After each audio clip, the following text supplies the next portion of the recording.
nós, nessa manhã, vamos seguir na nossa proposta de narrativa, especificamente na questão em Mateus, né? Então, na segunda-feira, nós vimos pontualmente que há uma descrição, um caminho que a narrativa em Mateus faz, a qual tem um ápice no capítulo de número 28. Né? Então, nós vimos Mateus 10, o envio para a missão, Mateus 15, o encontro, né, com a mulher Ciro-Fenícia, e Mateus 28, como a indicação da missão além. Quando nós vimos em Mateus capítulo 10, 15 e 28, como estruturante na narrativa de Mateus, estruturante no tema da missão. Por que estruturante no tema da missão? Porque tanto no capítulo de número 10, quanto no capítulo de número 15, há um princípio messiânico de que a missão deve ser realizada, ou a palavra deve ser levada apenas ovelhas perdidas da casa de Israel, né? O 10 e o 15. Quando a gente chega no 28, nós temos uma indicação de além. E aí nós temos uma estrutura de 3, de 10, 15 e 28, sendo que quando nós vimos o capítulo de número 15, quando Jesus se encontra com a mulher Ciro-Fenícia, nós temos uma quebra ali, ou temos algo novo, né? Quando Jesus se encontra com essa mulher, mas não é uma gentia? Como é que eu estou levando a palavra e conversando com ela, e ainda no final da narrativa, ele está pontualmente dizendo: mulher, grande é a tua fé. Eu estou reconhecendo uma fé ainda maior do que a que eu encontro no povo chamado santo. Então a gente tem uma quebra de paradigma no capítulo 15. Do capítulo 15 para o 28, quando a gente olha no bloco todo, nós temos então um ápice no capítulo de número 28, aonde nesse ápice aponta-se a ida para as outras nações. Bem, vimos também que no decorrer da narrativa do texto no Evangelho de Mateus, haviam sinais que vão indicando essa questão do ir além, do ir às nações. Hoje, especificamente, a nossa proposta é trabalhar com esse ápice de Mateus 28. Há uma forma ou um novo olhar que podemos ter sobre essa perícope, sobre esse texto? Nós entendemos que sim. E para isso, nós vamos trabalhar um pouquinho sobre a dinâmica dos verbos que nós encontramos aí nesse texto de Mateus, capítulo 28, dos versos 16 a 20.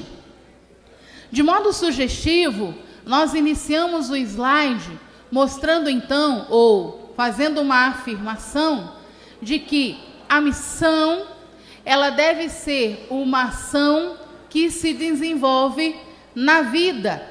E aí nós temos, né, pontualmente algumas figuras, né, de relacionamentos, de trabalhos, de festividades, de estudo, aonde nós devemos ter claro que a missão precisa ser estabelecida. Quer dizer, aonde nós estivermos, isso é pontual na vida do cristão, na vida da cristã. Então vamos começar pelo começo, o texto. Mateus 28, de 16 a 20. Como é que está o texto bíblico? Seguiram os 11 discípulos para a Galileia, para o monte que Jesus lhes designara. E quando o viram, o adoraram, mas alguns duvidaram. Jesus, aproximando-se, falou-lhes dizendo: toda a autoridade me foi dada no céu e na terra. Ide, portanto, fazer discípulos de todas as nações, batizando-os em nome do Pai, do Filho e do Espírito Santo, ensinando-os a guardar todas as coisas que vos tenho ordenado. Eis que estou convosco todos os dias até a consumação do século. Quando nós trabalhamos o Evangelho, quando nós estamos no Evangelho, nós precisamos pontualmente perceber se há similaridades nos outros. Se eu estou no Evangelho de Mateus, eu preciso dar uma olhada em Lucas, eu preciso dar uma olhada em Marcos, eu preciso dar uma olhada em João. Bem, esse texto, ele não tem em João. A perspectiva missionária é diferente em João. Há uma narrativa e há uma discussão de fundo específica no Evangelho de João. Quando nós olhamos os sinóticos, quer dizer, quando nós olhamos Marcos e Lucas, aonde nós temos essa indicação missionária, que nós temos no capítulo 28, nós temos em Marcos 16 e nós temos em Lucas 24. Primeira coisa, em todos eles, o tema da missão é sempre presente ao final da narrativa. Então, se eu estou olhando esses textos e começo a ler do capítulo 1 ao capítulo 28 de Mateus, depois eu pego Marcos, do capítulo 1 ao capítulo número 16, aí eu pego Lucas, do capítulo 1 ao capítulo número 24, há um ápice, há um final diferenciado que indica algo. Sempre uma abertura às nações, isso é interessante na narrativa. E aí, por exemplo, em Mateus, no versículo 19, ide, portanto, fazei discípulos de todas as nações, batizando-os em nome do Pai, do Filho e do Espírito Santo, ensinando-os a guardar todas as coisas que vos tenho ordenado. Vejamos Marcos, capítulo 16. Diz assim, lá no verso 15. E disse-lhes, ide por todo o mundo e pregai o evangelho a toda criatura. Em Lucas 24, verso 47. E que em seu nome se pregasse arrependimento para remissão de pecados a todas as nações, começando de Jerusalém.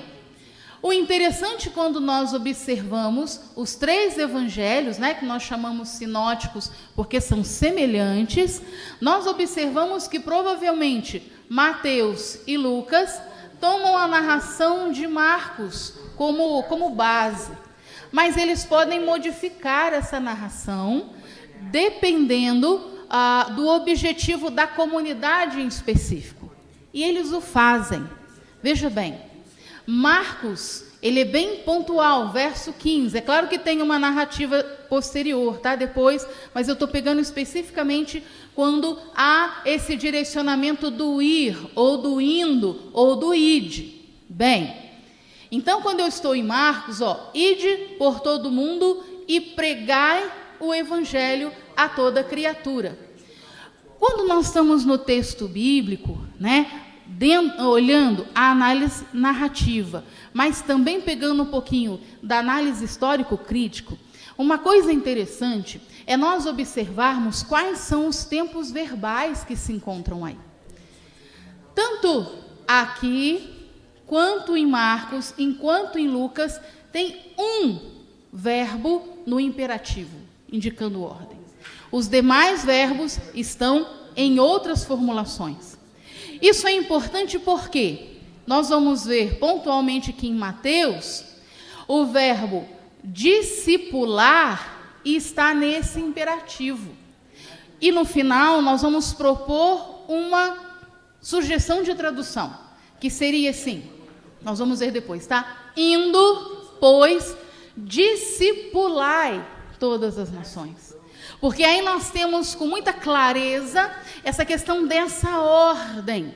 Então, se eu observo isso aqui, como é que será que estava em Marcos? Que provavelmente é o evangelho, é o texto que Mateus utilizou para organizar o seu evangelho. Quando eu olho em Marcos, o verbo que está no imperativo, nessa ordem, é o verbo pregai, ou proclamai. Tem diferenças de Marcos para Mateus. Quando eu olho o texto em Lucas, o verbo que está no imperativo é o permanecer, que é no verso 48, nós não colocamos aqui, perdoe.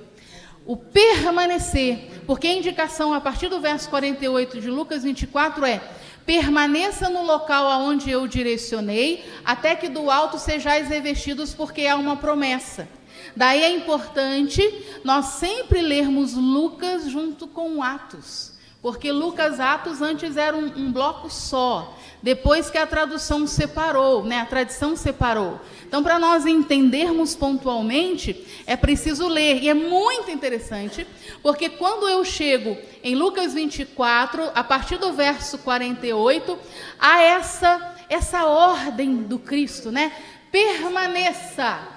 Aí depois, porque há uma promessa do Cristo, diz a palavra, que é uma promessa do Pai, tarará, mas acaba o livro. Aí você assim, uai, e agora? Que promessa? Qual é o restante? Aí entra num outro livro. É muito interessante quando a gente lê as narrativas juntas, porque tem um ápice. E aí o interessante é nós lermos Lucas, pegarmos o capítulo 1 e irmos até o final de Atos, para nós percebermos a dimensão missionária que está, a indicação de missão, do permanecer, da resposta, o cumprimento da promessa do Pai e o que acontece de desdobramentos depois, que o professor Bud vai estar compartilhando conosco. Bem, então nós temos tanto uma ordem aqui, um imperativo aqui, que é discipulai, temos uma ordem aqui que é proclamai, e temos uma ordem aqui que é permaneça. Então nós temos direcionamentos específicos, mas que indicam sempre a questão missionária. A geografia do texto, lembrando que nós estamos especificamente trabalhando em Mateus. Quando nós estamos em Mateus, na tradição judaica, o monte é o lugar da manifestação de Deus. Grandes eventos e envios, grandes instruções divinas e grandes envios divinos estão ligados a esse espaço privilegiado. No verso 16 de Mateus 28, que é a indicação final, que é o ápice da narrativa bíblica, Jesus muda de espaço, Ele vai para Galiléia, ele sai do espaço das autoridades, que era o espaço de Jerusalém, e vem para o espaço do encontro com os discípulos. Bem, estou lendo Mateus, aí eu começo a entrar no capítulo de número 27, indo para o capítulo 28. O que acontece daqui para cá? A partir do verso 16, eu tenho uma mudança de local. Essa mudança de local, de localização, ela é proposital. E ela indica uma questão também teológica. Por quê? Até o 15, eu estava no âmbito das autoridades religiosas. Quando eu começo a narrativa, quando eu observo a partir do verso número 16, Jesus, então, está com os discípulos na Galileia, no local conhecido, no local aonde nós vimos lá no capítulo 10 de Mateus, foram ditas ou foram ensinadas as bem-aventuranças. Eu estou novamente no local ou no ambiente da casa, no ambiente do conhecido, no ambiente de desafio também. Então, toda a narrativa ela vem sendo construída, ele sai por um momento e vai até Jerusalém, mas quando ele dá o indicativo ou sinaliza a missão, ele volta para a região da Galileia, que é o espaço de encontro, com os discípulos, o espaço de encontro com as discípulas. O ministério de Jesus se inicia na Galileia e tem o seu ápice na Galileia. Logo, tanto aqui no início, com o Sermão do Monte, dos capítulos de 5 a 7, acontece no monte. Por que é importante dizer que é no monte? Porque em Mateus, monte é lugar da revelação de Deus, revelação da vontade divina. Então, há algo novo, algo sendo trabalhado com aquela comunidade. Daí, há uma outra revelação que acontece no final da literatura de Mateus, que é, Mateus 28, 16 a 20, e logo no 16 também acontece no monte. Então, há dois momentos decisivos, mas que também talvez tenham ligação entre si. Por quê? Aqui acontece no monte, bem-aventuranças. Uma leitura que nós podemos fazer, que as bem-aventuranças são aquela sinalização, é o ensino de como vivenciarmos, a palavra de Deus no nosso dia a dia, nos nossos relacionamentos, nas questões que nós temos. E aí nós vamos lá para o final, quando temos a grande comissão, que também é no monte. A questão é assim, pelo menos eu acho. Você precisa levar esse ensino, essa vivência, esse vivenciar cotidiano da palavra, do direcionamento do Cristo para os outros lugares, para as outras nações.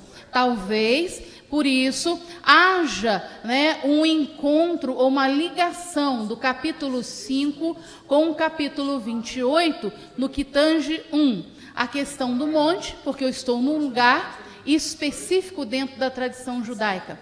Por que eu preciso dizer que é específico dentro da tradição judaica? Porque eu estou em Mateus. Em Mateus, provavelmente, é uma comunidade judaico-cristã. Então, num outro evangelho, eu posso trabalhar com outras imagens. Mas em Mateus especificamente, monte é lugar de revelação divina, monte é lugar de sinalizar algo novo para a comunidade. Portanto, pontualmente na narrativa, quando há monte, e há em dois momentos, no capítulo de número 10, no capítulo de número 28, há algo indicando além. Bem, vamos observar duas questões. No Sermão do Monte, que acontece na Galileia, que está nos capítulos 5 e 7, as multidões, ao final do relato, diz que as multidões se maravilhavam com o ensino de Jesus, com a sua didaquê. Por que é que elas se maravilhavam com esse ensino do Cristo? Porque ele ensinava com autoridade, com exousia. Havia algo estabelecido sobre a vida do Cristo que tocava no coração das pessoas e garantia autoridade para o ensino. Não é assim? Por exemplo, está aqui ministrando os professores, o Márcio, o professor Jay, o professor Bud, E aí eles vêm, falam com uma carga de autoridade, vivenciaram, estudaram. Aí, de repente, vem uma outra pessoa que nós não conhecemos, que não tenha toda essa bagagem de conhecimento e vem falar para nós. Nós vamos ouvir, porque compartilhar a palavra de Deus, sempre Deus fala conosco, perfeito? Mas se nós pudéssemos e falássemos assim, quem é que tem mais autoridade?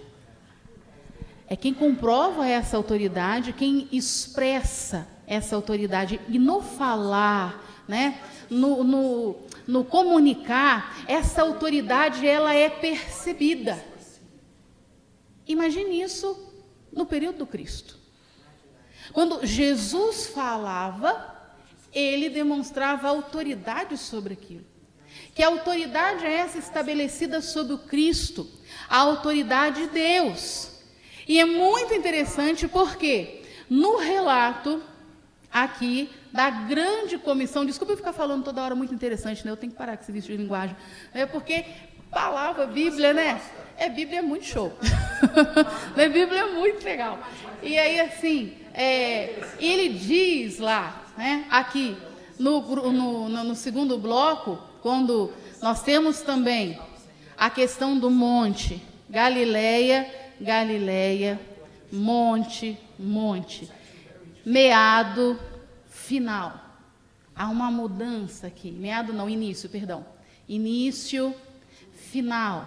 Início da narrativa, ápice da narrativa. Por que eu estou falando sobre ápice e sobre início? Porque nós estamos analisando a narrativa bíblica, especificamente no Evangelho de Mateus, tá?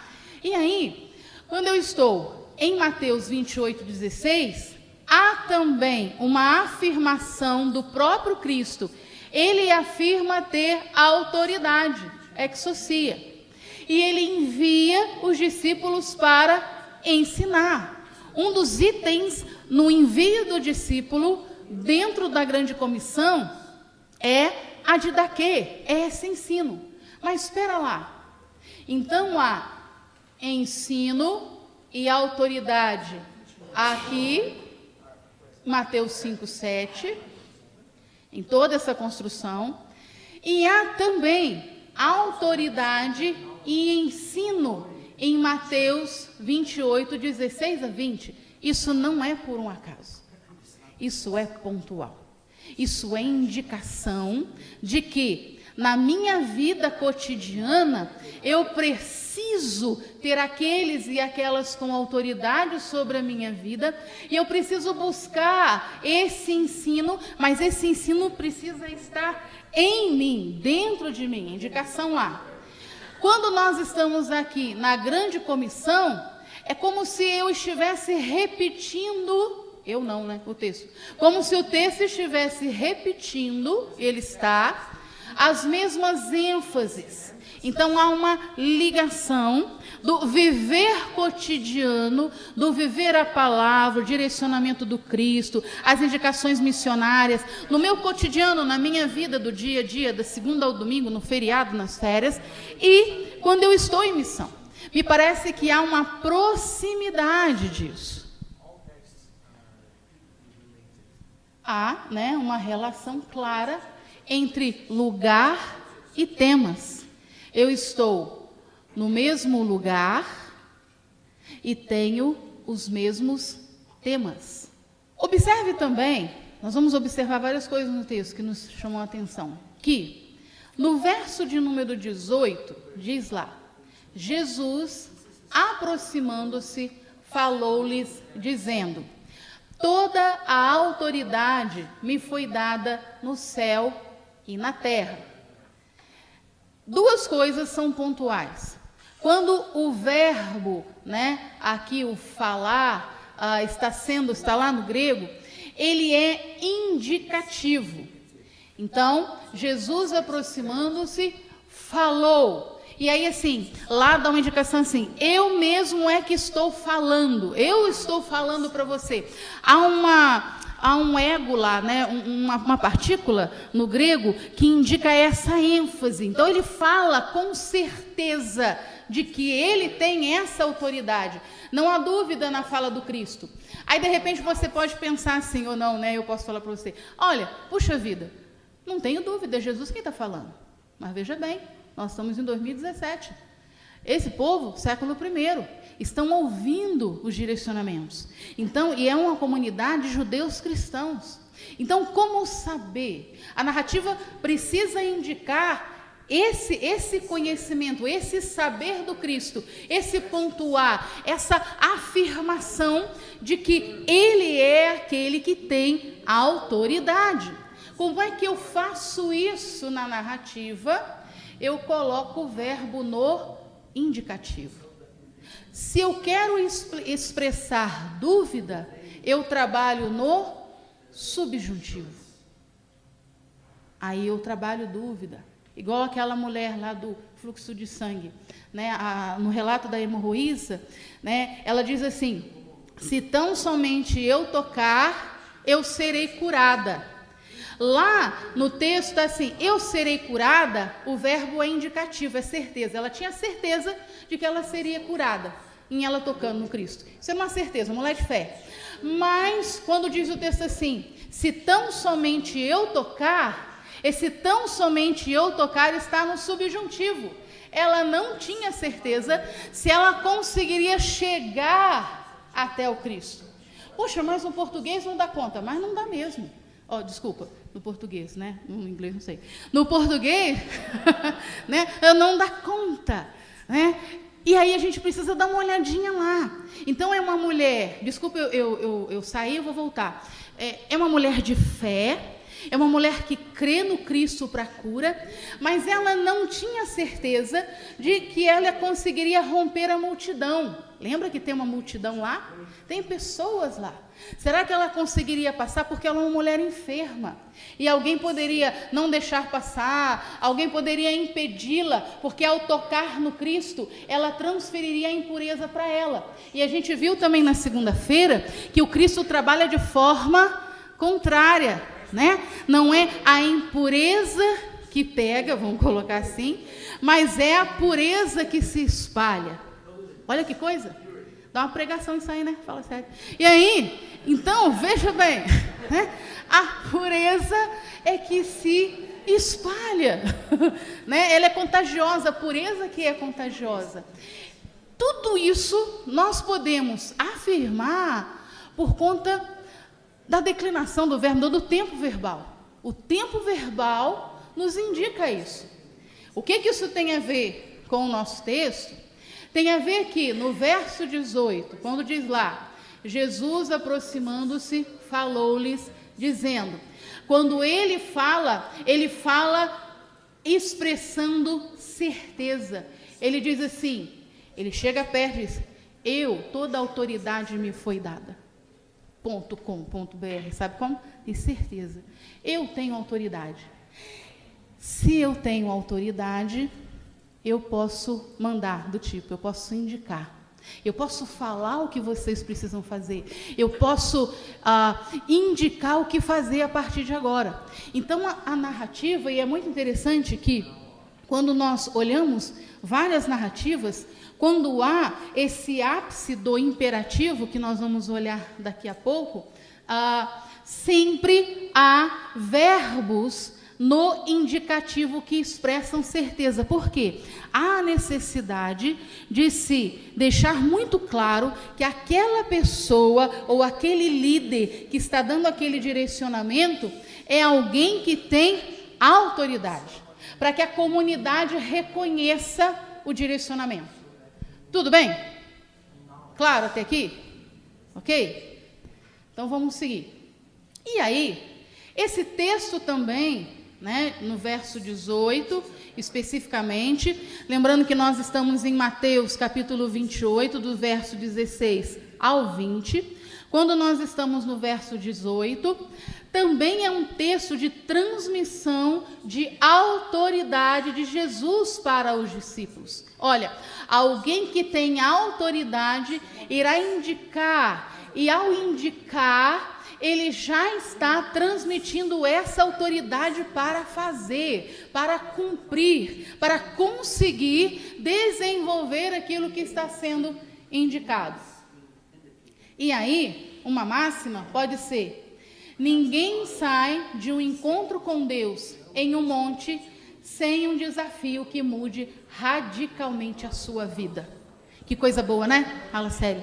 E aí, por favor, quando a gente está no monte, eu estou no monte de Mateus, tá bom? Quer dizer, ninguém que tenha um encontro, tenha uma experiência com Deus, né? O encontro marcante, sai sem um desafio que mude radicalmente a sua vida. E aí, quando o professor Jay falava sobre os modelos ontem, de tarde, eu fiquei imaginando um monte de coisa, né? Eu falei, nossa, qual é o modelo mais difícil? Eu fiquei pensando ontem, sabe, professor Jay? Pensei outras coisas também. Eu falei assim, como é essa questão do deixar, né? Do ir em missão, você não sabe. Aí eu lembrei tanto das experiências dos dois professores, tanto do Bud quanto do Jay, o Bud lá no Pará, o Jay na África, e eu fiquei imaginando, eu falei assim, tem que ter mesmo uma autoridade de Deus, para que consiga fazer, para que consiga dar conta de. E aí o texto em Mateus 28, de 16 a 20, está nos mostrando exatamente isso quando nós estamos no verso de número 18. Bem, e os demais verbos? Como é que estão no texto? O verbo ir né, que nós falamos ide, o texto está traduzido como ide, ele se encontra no particípio. O particípio é o nosso gerúndio. Então, uma melhor tradução seria indo, que dá esse sentido de continuidade de movimento. Então, é indo, primeira coisa. O particípio, ele enfatiza hábito, repetição. Então, olha só, veja bem. Esse ir não deve ser apenas uma coisa pontual assim, hoje eu vou, amanhã eu não vou. Não. O texto está indicando que indo, vai lá, você. Por isso, aquelas primeiras fotos no primeiro slide. Lá na escola, lá no trabalho, lá no lazer, lá no divertimento, lá na conversa, em todo o tempo, eu estou indo. Dá esse sentido, tá? De hábito.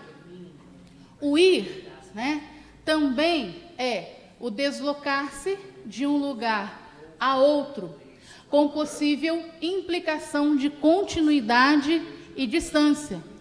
Puxa vida, pensando o texto, Jesus está no monte com os discípulos e ele diz, indo, quer dizer, essa missão, ela pode se estabelecer perto, na Galileia, ou pode se estabelecer longe, pode se estabelecer num lugar conhecido, pode ser realizado num lugar distante. Quando nós estamos nessa dimensão, né, do verbo, no sentido de deslocamento de um lugar para o outro, quer dizer que ir em todo lugar, em todos os locais, em todos os ambientes, em todas as situações que você estiver indo. Tudo bem? Ok? Tá claro? Então, vamos lá. Por isso, né, a proposta é indo, de tradução. O ir tá jóia, o ide também, mas o indo fica um pouquinho melhor, porque dá um entendimento um pouquinho melhor, que é particípio. Toda vez que é particípio, isso precisa estar na nossa vida no cotidiano. E o campo semântico, quer dizer, esse indo também é assim, não é indo de qualquer forma. Um entendimento, né, uma proposta de entendimento poderia ser assim, vocês caminharam comigo esses anos, nesse caminho, nesse indo, nós somos em tantos locais, nós vivenciamos tantas experiências nessa questão do caminho, do caminhar, né? Agora, enquanto vocês estiverem caminhando, enquanto vocês estiverem indo, que vocês possam mostrar ou demonstrar aquilo que eu os ensinei, mas não como algo imposto, não como algo assim que seja fardo, mas como algo que faça parte da sua própria vida, ok? Essa dimensão do indo. Outro verbo, discipular. Esse verbo está no imperativo, é uma ordem. Assim, mas é uma ordem, eu tenho que obedecer, e não posso. Não, o sentido não é esse, né? Tem o sentido da ordem mesmo. Mas lembre-se que Jesus é um Deus de amor, Ele sempre dá escolha para nós. Então, quando Ele dá a ordem e a questão do discipular, não é uma questão assim militar, você tem que cumprir isso, não. É uma indicação certeira.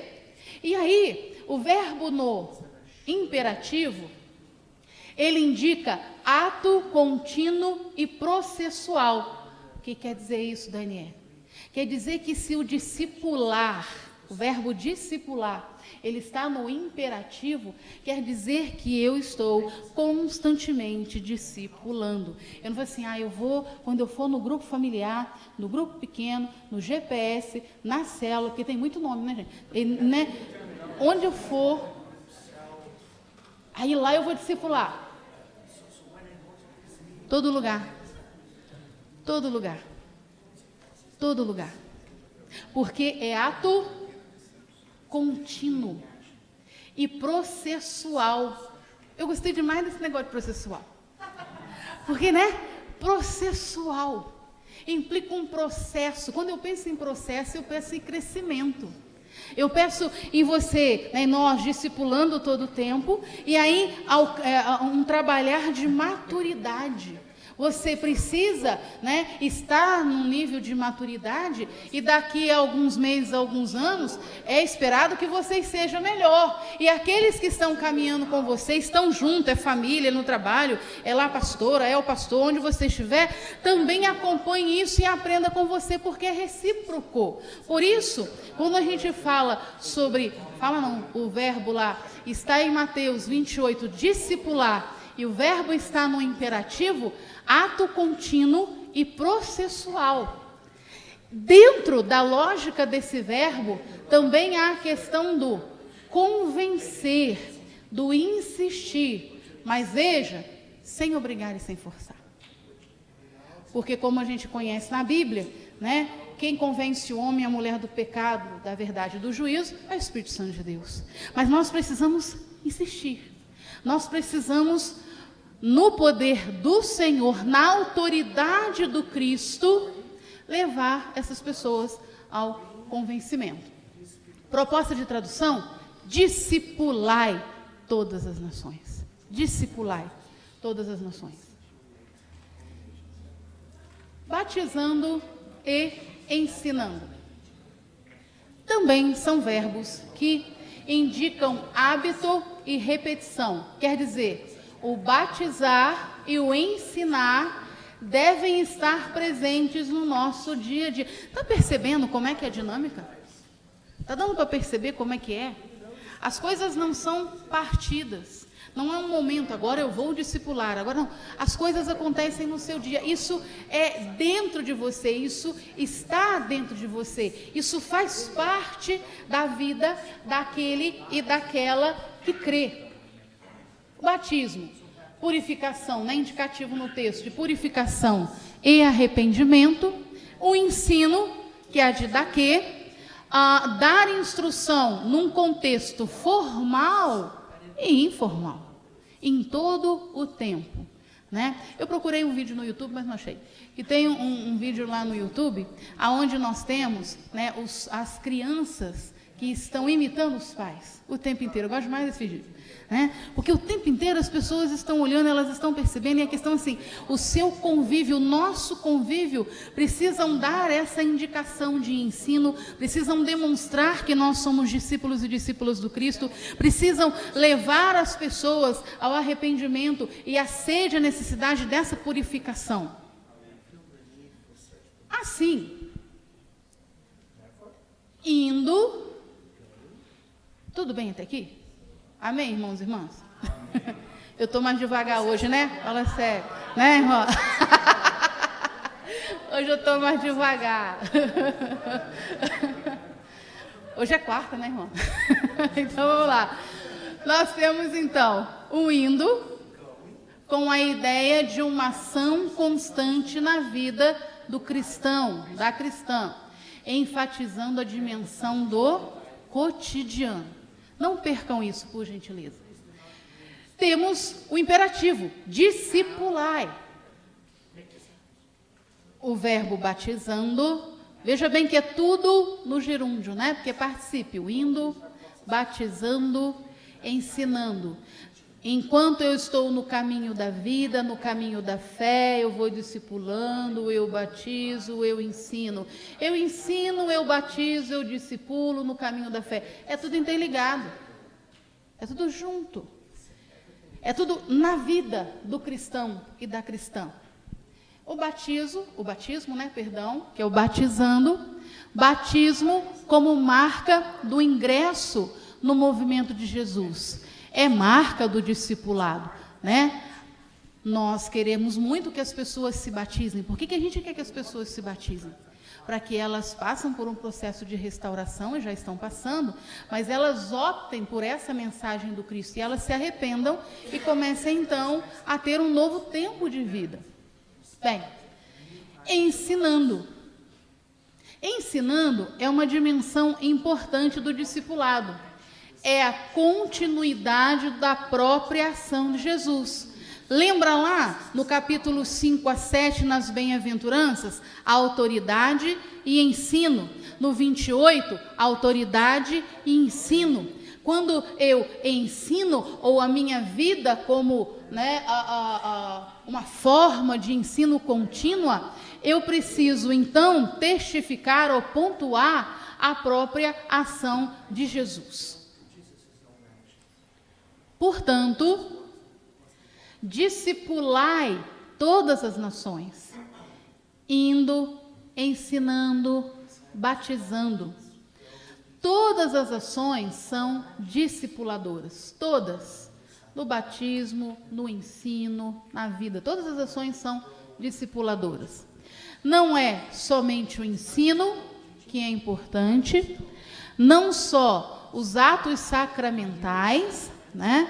Batismo, a ceia, que igualmente importante, mas todas as atividades da comunidade de fé. Uma ação, né, o discipular, é uma ação que se desenvolve em toda a vida cristã, na vida cristã.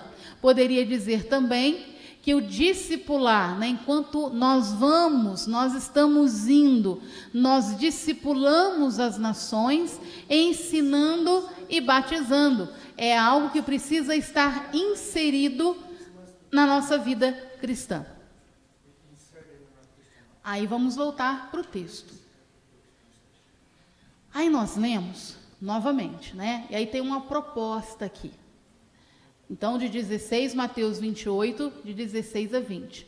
Por que que começa no 16? Porque do 15 para cima, eu estou no ambiente de Jerusalém.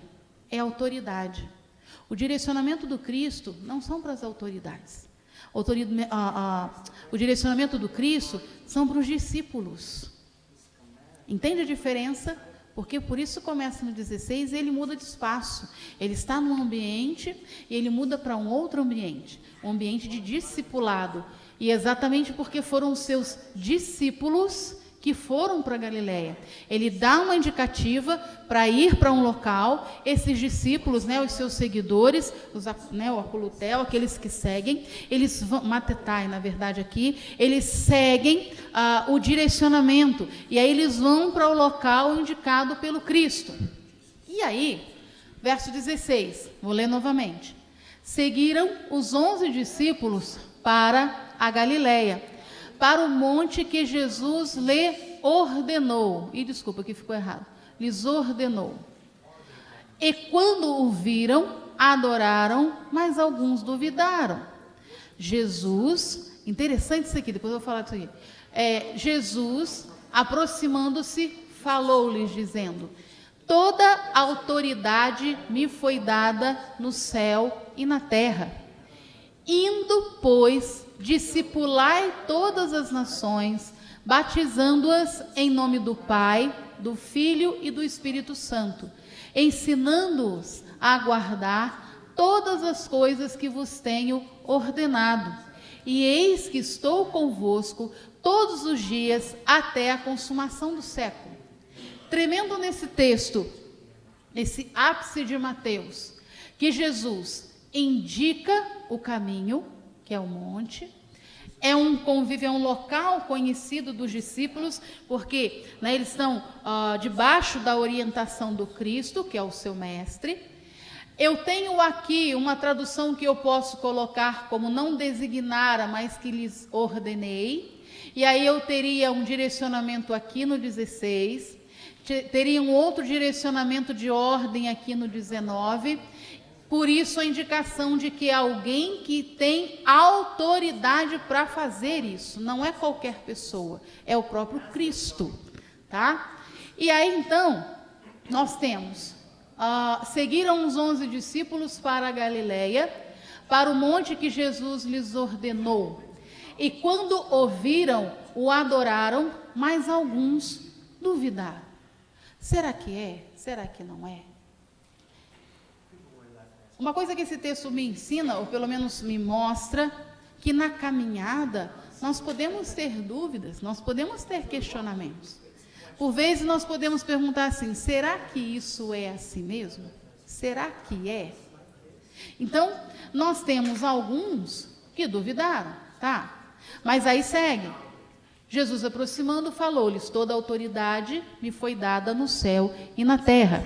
Lembre-se que aqui é uma afirmação. Eu tenho autoridade e eu recebi essa autoridade, né, porque foi me dada do Pai, e foi me dada, é uma certeza que indica ali a narrativa, me foi dada uma autoridade na terra e no céu. Eu tenho autoridade para fazer o que eu vou fazer agora com vocês, do tipo, o que é? Uma ordem. Indo, discipulai todas as nações, batizando-as em nome do Pai, do Filho e do Espírito Santo, ensinando-os a guardar todas as coisas que vos tenho ordenado. E no finalzinho, eis que estou convosco todos os dias até a consumação dos séculos. Esse finalzinho também é tremendo, porque esse estou também é indicação de certeza, é indicativo. Estou com você. Eu tenho autoridade para dizer o que você precisa fazer. E ó, detalhe, você não vai fazer sozinho, porque eu estarei com você todo o tempo. É certeza, é indicação da certeza do Cristo em todos os momentos. Nós não estaremos sozinhos e nem sozinhas. Irmãos, isso é bênção, não é verdade? Por quê? Porque, veja bem, né? Você tem o desafio de ir, de fazer tudo que o Cristo... E ele está dizendo assim, olha, veja bem, eu não vou embora, eu estou com você o tempo inteiro. E aí, até a consumação do século. Bem, não acabou ainda, acabou? Então ele continua conosco, não é verdade? Posso ouvir um amém aí, irmão? Aleluia, glória a Deus. Bem, missão precisa ser inerente à vida cristã. Essa é a proposta de tudo isso que a gente está falando agora nessa manhã, tá? Discipulado, batismo, ensino. Enquanto nós estamos vivendo a nossa vida e uma vida cristã, nós precisamos discipular, batizar e ensinar. A coisa, ela é intensa, ela está junto, né? Tudo junto. Você não tem um momento específico para. Precisamos ter clareza disso e buscar vivenciar o que nos diz a palavra de Deus. Antes, dúvidas e perguntas? Percebe o ápice de Mateus na indicação para a missão a todas as nações? Discipulai. Indo, discipulai. A gente está indo o tempo inteiro. Nossa vida, nossos estudos, vocês estão aqui na faculdade, outros vieram, estão pastoreando e tal. Nesse indo, nessa vida, nessa rotina da vida, nesse dia a dia, discipulai. Discipulai, isso precisa estar incorporado no nosso estilo de vida, no nosso modo de ser cristão e de ser cristã. Não há uma coisa assim, né, eu quebro, agora eu vou fazer discipulado. Não, você já discipula o tempo inteiro. E aí esse discipulado, esse testemunho de vida, ele precisa, né, gerar batismo, porque precisa gerar purificação, precisa gerar arrependimento. Esse estilo de vida, essa forma de entender isso, de vivenciar isso, precisa gerar ensino. Por quê? Tanto no formal, quando de repente você está lá pregando, você está lá dando estudo na escola dominical, você está num grupo familiar, né, numa célula, ou quando você está lá no trânsito, aí de repente alguma coisa acontece, aí você de repente ia fazer alguma coisa, não faz, porque você é um cristão, uma cristã, e entende que ali você também está ensinando. Então, assim, o tempo inteiro, isso é tudo junto, né? Está implícito na vida cristã. Eu preciso agradecer, né? Essas discussões que nós fizemos, discussões não, né? Porque eu estou falando, essa fala, né? Tanto de segunda quanto de hoje, né? Isso vem por conta das discussões e das descobertas que têm sido proporcionadas através das aulas e do grupo de pesquisa do professor Paulo Roberto Garcia, né? Então, por exemplo, essa fala de hoje, né, 90% é de um artigo dele que vai estar sendo disponibilizado para vocês, né? Então, a gente aprende nesses locais, a gente aprende nesses espaços de discussão, e o material do professor Paulo Roberto Garcia é o meu material base para eu poder tanto ter falado na segunda-feira e especificamente no dia de hoje. Muito obrigada.